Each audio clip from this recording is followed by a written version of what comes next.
Are we recording right now? Yeah, check. My mic is hot. I'm good to go. I'm Sunny. Morning, everyone. I'm Joe. Hello, everyone. Welcome back to Sip&Talk. A global geoeconomic roundup. Huge show today. It really is. And Sip&Talkers, I just have to tell you, I was up until midnight last night with a massive bucket of popcorn.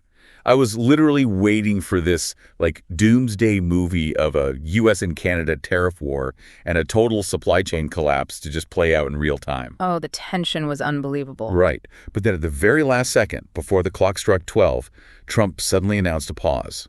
Just out of nowhere. Steel and aluminum tariffs are cut in half, and auto tariffs dropped to 15%. I mean, the plot twist is honestly wilder than a Hollywood script. It really is, but, this is the ultimate American extreme pressure negotiation at play. Putting the biggest threat on the table first. Exactly. You put the nuclear option on the table, you run the clock down to the final second, and you force a deal. However, we do have to recognize that this 3-day pause is really just a breather for the market. Yeah, true. Because what actually made me almost spit out my coffee this morning was the Treasury's latest data. Our public debt just officially crossed the $40 trillion mark. 40 trillion. Wait, that number is so big, my brain honestly just short circuits. How many zeros even is that? It's basically incomprehensible. Think about it this way. If you spent $10 million every single day since the Big Bang, you still wouldn't hit 40 trillion. Oh my God. And the reality is our interest payments on that debt now actually exceed our entire national defense budget. Okay, I am going to need a second to process that. But, Washington's numbers aren't the only crazy thing right now. Trump just called the crypto giants to the White House to push the Clarity Act, but totally iced out the sprawling prediction markets. Just completely left them off the guest list. Literally. And that led to Chris Christie blasting them on TV, calling those markets disguised sports betting. Which is just a classic regulatory turf war unfolding in real time. But, the friction isn't just digital. Our physical AI data centers are causing intense pushback, too. Oh, the local town hall fights. Right. The White House sees these data centers as our economic saviors, but a Virginia congressman is calling them power hogs that are literally doubling his residents' utility bills. It's wild how all these high-level geopolitical moves, from $40 trillion in debt to local AI data centers to Moderna's incredible cancer vaccine breakthrough and even billionaire Mark Walters suddenly selling his Lakers shares, how they all directly impact our daily lives and our wallets. Exactly. And that sets the mission for today's chat, which is breaking down how we can maintain independent thinking in this era of rapid policy shifts and, absolute information overload. Grab your coffee, pop your sparkling water. Let's get into it. Let's do it. Okay, so connecting from that mind-melting $40 trillion figure, we are watching our government frantically try to manage this fiscal reality while simultaneously playing hardball on monumental trade deals. It's a huge balancing act. It is. So let's unpack the Canada situation first, because we were literally facing down these severe Section 338 and 232 tariffs. And avoiding those tariffs gives Canada a massive political win, while we avoid a complete supply chain meltdown right on our northern border. Trump is claiming that our farmers and our manufacturers are thrilled, saying zero tariffs will go into Canada now. Right, and it's fascinating because the Canadian Prime Minister, Mark Carney, came out and stated that this tentative deal secures the best terms for Canada's strategic sectors. So basically, both sides are taking a massive victory lap. They absolutely are, and you have to think about how our cross-border supply chain actually works. A single car part doesn't just get made in Canada and shipped to Michigan once. It goes back and forth, right? Exactly. It might cross the Detroit and Windsor border a half dozen times. It gets stamped in Ontario, painted in Detroit, assembled back in Canada. So if you apply those heavy tariffs every single time that component crosses the border, the profit margins just instantly evaporate. That night, it wouldn't have just hurt our auto industry, it would have paralyzed it. Which is fantastic that we avoided it. But let's talk about how we are actually paying for our own government operations. Yeah. Because while they are negotiating these trade deals, Treasury Secretary Scott Bessent announced a major, totally unexpected tactical move. The bond buybacks. Yeah, just 2 weeks after releasing the quarterly refunding schedule, he announces the Treasury is doubling the buybacks of longer-dated bonds. So the 10 to 30-year sector goes from $2 billion to $4 billion, starting September 9th. And we really need to look at the mechanics of why he's doing this. The bond market is getting spooked by inflation and our soaring deficit, which is pushing the 30-year yield to multi-decade highs. And when yields spike, our mortgage and borrowing rates surge right along with them. So Besant is stepping in with short-term money to buy back longer-term debt to cap those rates. Okay, I have to playfully push back on this, though. Right. Because from an everyday American perspective, honestly, this Treasury maneuver just feels like paying off one high-interest credit card by opening another credit card. That's a very accurate way to look at it. Like, does this tactical Band-Aid actually solve our $40 trillion deficit problem? Or are we just kicking the can down the road while totally ignoring the fundamentals? Oh, they are absolutely kicking the can down the road. It is a neat accounting trick, a pure liquidity Band-Aid, but it does not change our underlying fiscal reality. We are still running a staggering deficit. And the Federal Reserve has to be panicking about this. They are. If you look at the July FOMC meeting minutes that just dropped, they had an internal family fight over this exact issue. Yeah, it was a 9-3 vote to hold rates, right? Usually, the Fed likes to present this united, unanimous front to the public. Seeing 3 dissenting votes feels like a major crack in the consensus. It is a profound level of internal dissent. 3 officials explicitly voted to hike rates right now. They are highly concerned about sticky inflation. Which is when prices for everyday goods like groceries and rent refuse to come down despite higher interest rates. Right. The dissenting logic is that when our government keeps pumping artificial liquidity into the system like the Treasury is doing, inflation stays hot. You simply can't print your way out of a deficit without devaluing the currency. It's a vicious cycle. It is. And Fed Chair Kevin Warsh is actually proposing reducing their meetings from 8 down to 6 per year. Wait, really? Why would they want fewer meetings during a crisis? Because he wants to allow more time for strategic planning and actual data accumulation. Right now, the market hangs on every single word the Fed says every 6 weeks. Oh, I see. Warsh is arguing that this forces the central bank to react to every little market jitter month to month, rather than steering the macroeconomy. Which makes total sense. If you're steering a massive ship through a storm, you don't want to constantly jerk the wheel every time a single wave hits. Exactly. But, this broader theme, our government desperately searching for ways to manage the deficit and retain control, perfectly explains the regulatory crosshairs currently locked on the digital space. Oh, for sure. They aren't just looking for ways to borrow money. They are aggressively hunting for new things to tax. Oh. Which brings us to the crypto summit at the White House. This was a wild meeting. Trump held a highly publicized meeting with crypto executives. We're talking leaders from Coinbase, Robinhood, all of them. The heavy hitters. Yeah, to push Congress to pass the Clarity Act by September 15th. This is basically a comprehensive digital asset market structure bill that our tech industry has been begging for. But what was completely fascinating is who was deliberately excluded from this meeting. Yeah. The CEOs of prediction markets, companies like Polymarket and Kalshi, were totally iced out of the room. Just completely ignored. And former New Jersey Governor Chris Christie is out there aggressively lobbying against them. He was just on TV blasting them, pointing out that these prediction markets have lost 85% of their court cases. His argument is fierce. He says they are essentially just illegal sports books, claiming that 80 to 90% of their volume is literally just sports betting. Wow, 90%. Yeah, and he's furious because they're marketing directly to college kids, framing these bets as quote-unquote investments. A bet on a Sunday NFL game is not a financial investment. Okay, let me jump in here from an American tech sector perspective because I really have to push back on Christie's framing. Go for it. Prediction markets are fundamentally decentralized data and crowdsourced intelligence. Right. Let's use our own stock market as an analogy. If betting on some completely unpredictable tech startup that might go bankrupt tomorrow is legally considered a strategic investment, why is betting on a verifiable real-world outcome just gambling? That is a clever comparison, but let me give you Christie's counterargument. When you buy a stock, you are buying equity in a company that is theoretically building something, right? Sure. They are employing our citizens, producing a tangible product.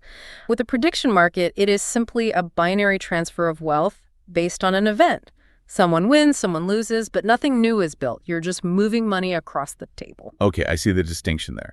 But you have to wonder if politicians like Christie are just mad that our states are missing out on their cut of the taxes. Oh, absolutely. Right, feels like they're just upset the revenue isn't flowing through their approved channels. That is exactly the underlying motive. It is a billion-dollar regulatory turf war.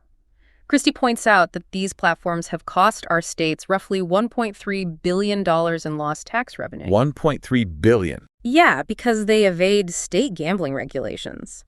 He says the CFTC, the Commodity Futures Trading Commission, which regulates complex financial derivatives, is completely the wrong regulatory body for them. Because if prediction markets get federally classified as financial derivatives under the CFTC, they completely bypass the state gaming commissions that regulate and tax sports betting. Exactly. The states don't want to lose that $1.3 billion. It's a fight over who gets to regulate and ultimately tax the future of digital wagering. It really is always about the money. But, you know, we're sitting here debating the digital regulations of crypto and prediction markets in Washington, while the actual physical hardware required to run this digital future is creating a full-blown crisis right in our own backyards. The physical world colliding with the virtual one. Exactly. I'm talking about the AI data centers. This is getting incredibly messy. The White House and the major tech giants view these AI data centers as vital engines for local job creation and tax revenue. Yeah, they see it as an absolute geopolitical imperative to ensure our tech sector wins the AI race against China. Right. And I completely sympathize with that macro geopolitical goal. We absolutely want our tech sector to win. But the reality on the ground is totally different. Representative Suhas Subramaniam, a Democrat from Virginia, is fiercely fighting back on behalf of his local communities. He has a lot of support. He really does. Currently, 70% of people oppose having data centers in their towns. 70%. And you have to look at the mechanism of why this is happening. This expansion is causing a severe power and water crisis. Utility bills for everyday residents have doubled and in some cases tripled. Just to keep the servers cool, right? Exactly. These compute clusters require immense amounts of continuous electricity to run the processors and millions of gallons of water to cool the hardware. Our local grids just cannot handle the strain. And they're incredibly disruptive physically.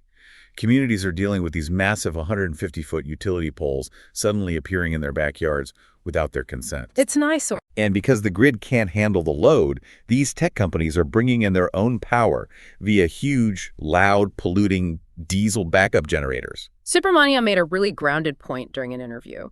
He argued that a single mom with 3 kids whose electric bill just tripled does not care about winning the AI race. Of course not.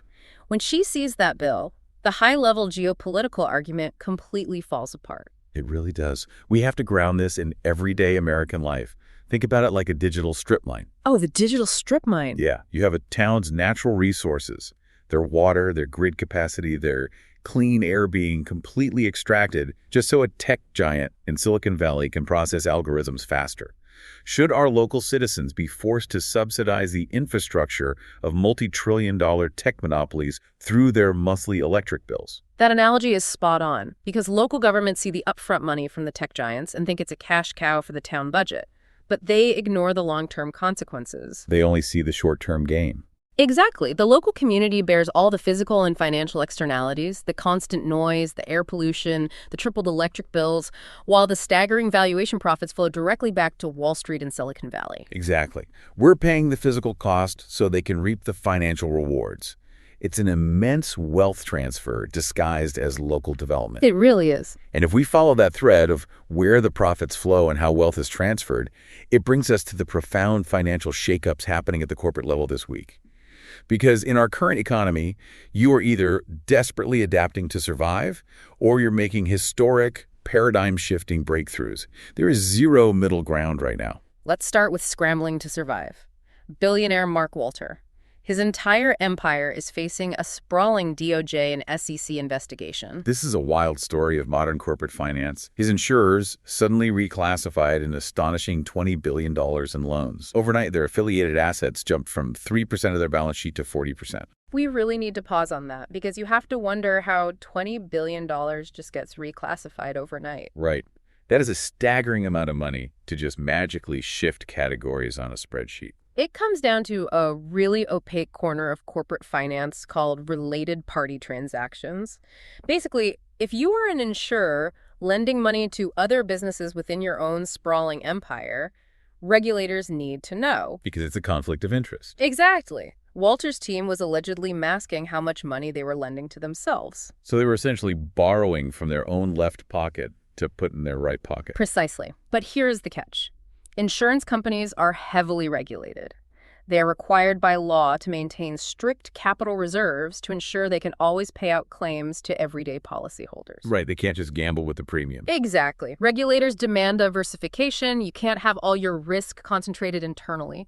When they finally classified those loans correctly, revealing that 40% of the assets were internal, the regulators absolutely panicked. Which sets off every alarm bell at the SEC. And that triggers the fire sale.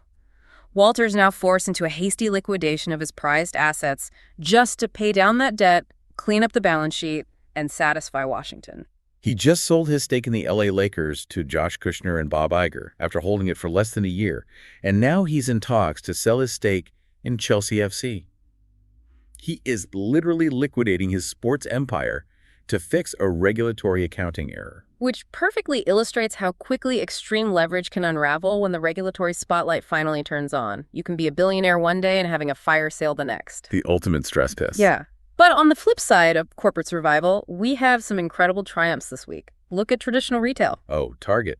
Their stock just popped 5 to 6% on boosted sales outlooks. And my absolute favorite detail from their earnings call, Lego sales, specifically jumped 30%. Which tells a really interesting psychological story about the consumer. People are still spending, but they are prioritizing affordable luxuries. Like staying in instead of going out. Exactly. They are staying home, building Lego sets with their kids, instead of taking expensive vacations. Yes, the classic lipstick effect. When the economy feels uncertain, people buy small morale-boosting items instead of big-ticket luxury goods, which completely explains why Estée Lauder just ended 3 straight years of declining revenue. They posted a 5% organic sales growth. The consumer isn't completely dead. They are just becoming highly selective. They want tangible value for their dollar. But I have to say, the absolute crown jewel of corporate triumphs this week has to be Moderna. Oh, this gave me literal chills reading about it. Moderna's stock surged an astounding 170% in a single day. 170%. Just incredible. Along with Merck, they developed a personalized mRNA melanoma cancer vaccine that significantly cuts the recurrence of cancer in late-stage trials. This is nothing short of a medical miracle. They are taking the mRNA technology that gained widespread fame during the pandemic, and they are proving it can be tailored to fight one of the most aggressive forms of skin cancer on the planet. And the mechanics of how it works are mind-blowing. It's literally like successfully downloading a software patch for the human immune system to fight cancer. A software patch for the body. Yeah. You take a sample, you sequence the patient's specific tumor, you input that custom code into the vaccine, and your body learns to identify the bug and eradicate it. It is pure science fiction becoming reality. And it highlights such a stark contrast in our world today. We have scientists essentially coding a cure for cancer, building something of immeasurable human value, while on the other side of the economy, we have a billionaire casually shuffling $20 billion in loans around on a spreadsheet until the music stops. It perfectly encapsulates the duality of our modern economy. On one hand, unparalleled technological and medical advancement. On the other, deeply complex financial games that create risk out of thin air. It really has been an absolute whirlwind of information today, from the macro to the micro. It has. But this is exactly why we love having these conversations. It's so incredibly valuable to stay objective and look at both sides of these wild economic shifts. Always. We have to look past the headlines and understand the mechanics driving them. Which leaves us with this final lingering question to think about. From the Treasury frantically buying its own debt to manipulate market yields, to prediction markets disguising themselves as investments to dodge state taxes, to billionaires casually reclassifying $20 billion in loans, is our modern economy actually building real tangible value? Or are we just getting dangerously good at moving numbers around on a screen? That is the defining question for the next decade of our economy. It really is. Well, thank you all for joining us. Remember to subscribe to the Sip and Talk podcast so you never miss a conversation. And a special enthusiastic shout out to our good friend Mickey. Go check out and subscribe to his YouTube channel, Mickey to Life. See you next time.